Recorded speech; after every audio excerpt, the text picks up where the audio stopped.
Janet Kisa, as well as Cheptai and Mercy Chirono, Steph 12 there. But Almaz Ayana, the other Ethiopian, I think will be the major threat, if it is to be a threat to Genzebi Dibaba. They're not friends, they're pretty fierce rivals. In fact, they don't work in the same training camp, and certainly won't work together. Nicole Tully goes to the United States as well. This is a little damp, still evening. It's been a bit cooler today. It's good for these runners over 5,000 metres. We could see a fast time. There have been all sorts of rumours and hints and whispers in dark corners that she could target the world record, Genzebi Dibaba. It seems unlikely in this, but she has confounded us all this season, doing the unexpected. And the point is that Dibaba can win this any way she wants. You do change the figures, change the numbers in the equation, it always adds up. The answer is always Genzebi Dibaba, whatever way you look at it. Well, that's what the form guide says, but that's why we're coming here for the championships, to find out whether the rounds of the 1,500 metres have had an effect on her, whether the single qualifying in the 5,000 metres had any effect on her, and whether any of the athletes in this field can actually take it to her. We know she's got a range of ability. Teferi, the other, and Mercy Chirono, the Commonwealth 5,000 metre champion, she, I think, will feature in the race. There are 4 Kenyans in this race.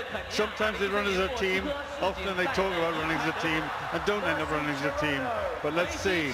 This is a big race.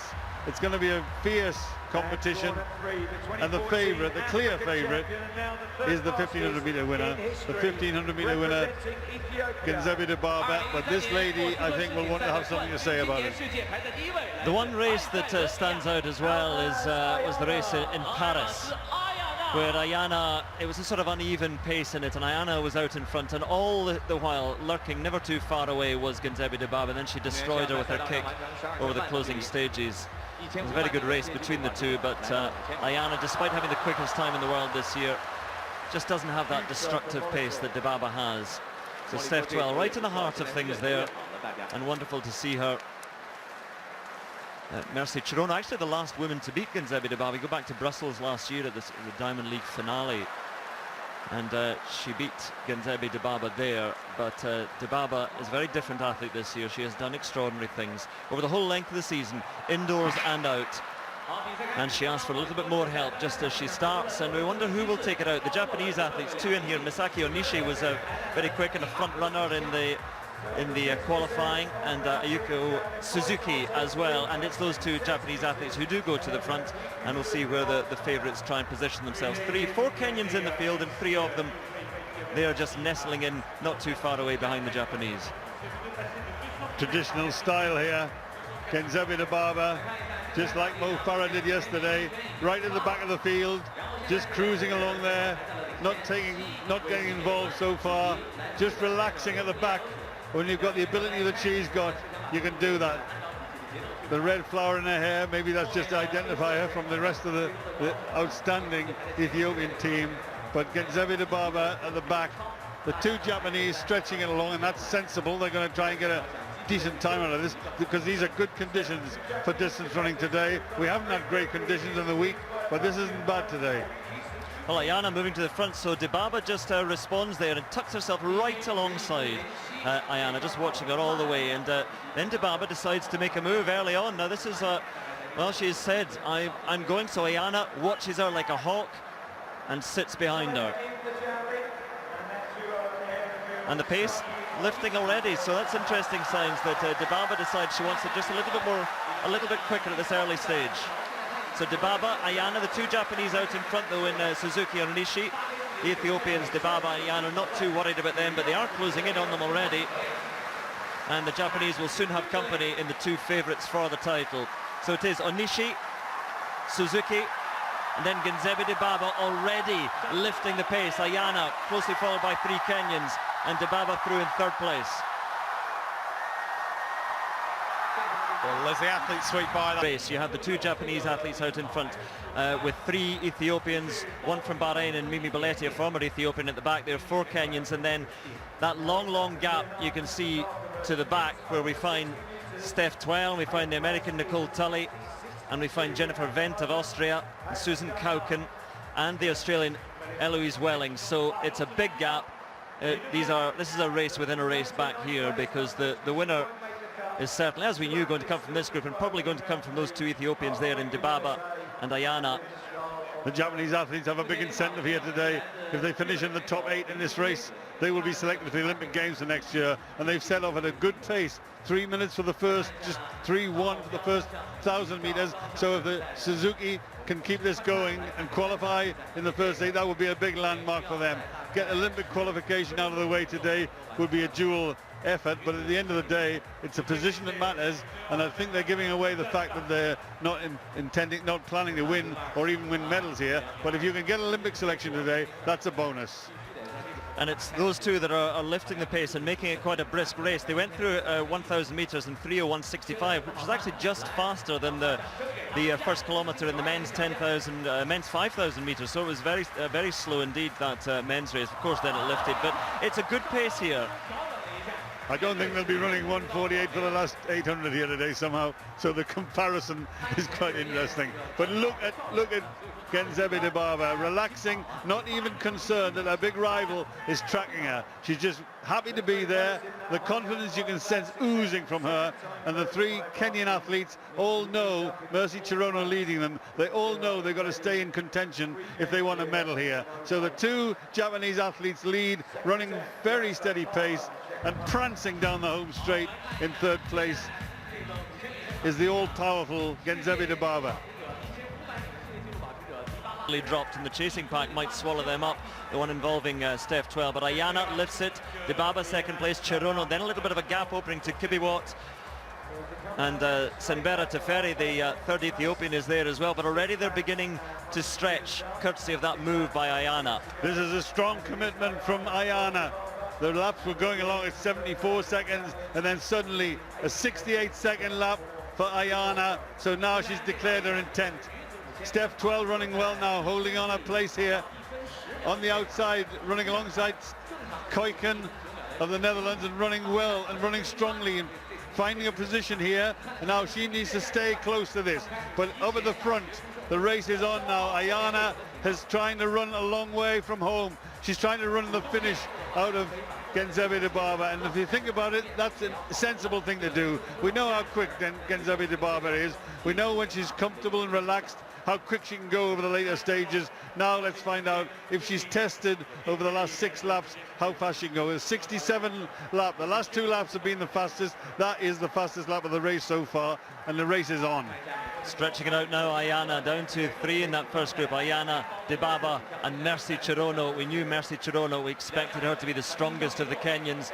She would prefer a slower pace, but she's going to have to work hard here. Kibiwot trying to get back to that top 3 as well, just ahead of Senbera Teferi, the third of the Ethiopians there. Ethiopia and Kenya have traded this title over the last 6 World Championships, with Tirunesh Dibaba, Meseret Defar for Ethiopia, Vivian Cheriot of Kenya in 2009 and 2011, then Defar again in Moscow. I mentioned she's injured this season, not competing, but it has been dominated in recent World Championships by Ethiopia and Kenya, and now the two favoured Ethiopians, Ayana and Genzebe Dibaba, lifted again, and Mercy Chirono is now struggling to stay with this. I'm not surprised she's struggling. 2:49, I made that for that 1,000 meters. That was an injection of pace, a sustained injection of pace. And now Genzebe Dibaba is being tested. Is she strong enough? A 65-second lap, so the laps are getting quicker. The last 3 laps, 68.7, 67.5, 65.9. So Ayana is really making this an uncomfortable ride for Genzebe Dibaba. She wants this gold medal herself. They are competitive, they're extremely competitive. The 2 fastest 5,000 meter runners in the world this year. Now where is it? Is it about strength? Ayana's got that.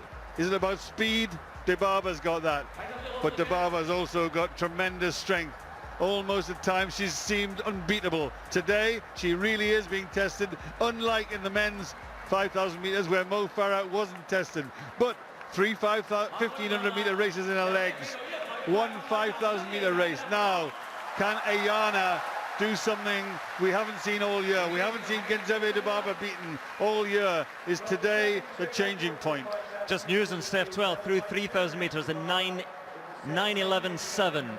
So that's her pace, but with the rising of the pace here, Ayana continues to stretch and just opening a gap now in Dibaba. With the rising of the pace, the screws are tightened on all the other athletes, just small increases but crucial ones, and torture for some who have to give way and are stretched back on the track. You see Steph 12, but more importantly, look at this gap now for Ayana. Does Genzebe Dibaba have a response? Is she being tested? She is surely now being tested like never before this year, and certainly never before in this championships. 3 laps to go. Ayana is taking it to the favourite, and she's got a gap now. Can Genzebe Dibaba stick to the task? 3 laps to go. We know how quick she can run, but can she run down the powerful approach, the aggressive approach, the athlete who's worked this one out? She knows she's nearly as good as Dibaba. She saw Dibaba run 3 times on this track in the heats and semi-final of the 1500 meters. She saw her cruise to that victory, and now she's testing her. She's working hard, and she's working hard too. We have a race on still. That's a gap. It looks like a winning gap. A 64-second lap, the fastest lap of the race. 11:39 at 4,000 meters, and this is one powerful, one strong, and one aggressive young Ethiopian taking it to the champion. Well, they come down the home straight. If you give her a lead this far in the home straight with 2 laps to go, you'd have to bet on Ayana now. I mean, 2 laps to go, and despite the fact that Genzebe Dibaba towards the end of that 1500 meters ran the last 2 laps in 1:56.9, she surely cannot do. This has to be a gold medal winning break from Ayana, who still looks strong, still keeping the pace up. High jumpers, get out the way. Ayana is coming, and the gap to Dibaba is growing. Dibaba further back, we have Simbera Teferi in a battle with Mercy Chirono. And in fact, it's not, it's Kibiwot, I think, the other Kenyan in battle for the bronze medal. But look at the gap now, look at the gap between Almaz Ayana and Genzebe Dibaba, and who could have predicted this? Perhaps all those races are finally beginning to tell. Not beaten this year, indoors or out, over various distances. The world record in the 1500 meters, but Ayana surely is going to take gold here. And if you look at the pace over the race, 6 minutes and 6 seconds for the first 2,000 meters, and since then it's lifted fantastically. The last 3,000 meters is going to be extremely quick as we look down the field and we look for the race for the other medals. This is the race for 3rd and 4th, and the other Ethiopian, Teferi, is in 3rd place now. And look at Ayana. She came to the race. Everyone was giving the gold medal to the great Genzebe Dibaba, that world record over 1,500 meters. Well, there's a difference between 1,500 meters and 5,000 meters, which is why we've never seen anyone win the title at 1,500 meters and 5,000 meters in the World Championship. And we're seeing a young lady who's an impressive performer, the world record holder for 1,500 meters, not able to live with the power and the strength and the aggression and the application. The way Ayana has run this race is textbook. She's the strong one. She knows she wouldn't beat Dibaba in a sprint finish. She knows she's got the chance by doing it like this. A 67 lap, not surprisingly, she's slowing down. She's running beautifully and well deserved on her way to victory. She has destroyed the great this year, Genzebe Dibaba. She is going to take the championship record of Tirunesh Dibaba as well. Almaz Ayana has been relentless, ruthless here, and the pace was something that even Genzebe Dibaba could not live with. So the 1,500 meter winner is not going to take the 5,000 meter title. Dibaba is in trouble now even for a medal, because 2 more are closing down on her, but it's Ayana's gold. It is Ethiopia's gold. It goes not to Dibaba, it goes to Ayana, and Genzebe Dibaba having to dig deep now. It is Teferi coming past her. It is Kibiwot trying to get there. Dibaba responds though. She has something left now. What a battle for silver it is, and it is just Teferi who gets there. Dibaba bronze, Kibiwot broken, has nothing. The Kenyan, it is Ethiopia 1, 2 and 3, but not at all in the order we expected. Genzebe Dibaba had to kick and fight for her life just to take the bronze medal there. No gold for Genzebe Dibaba. She can celebrate her 1,500 meters as Steph 12 in the background there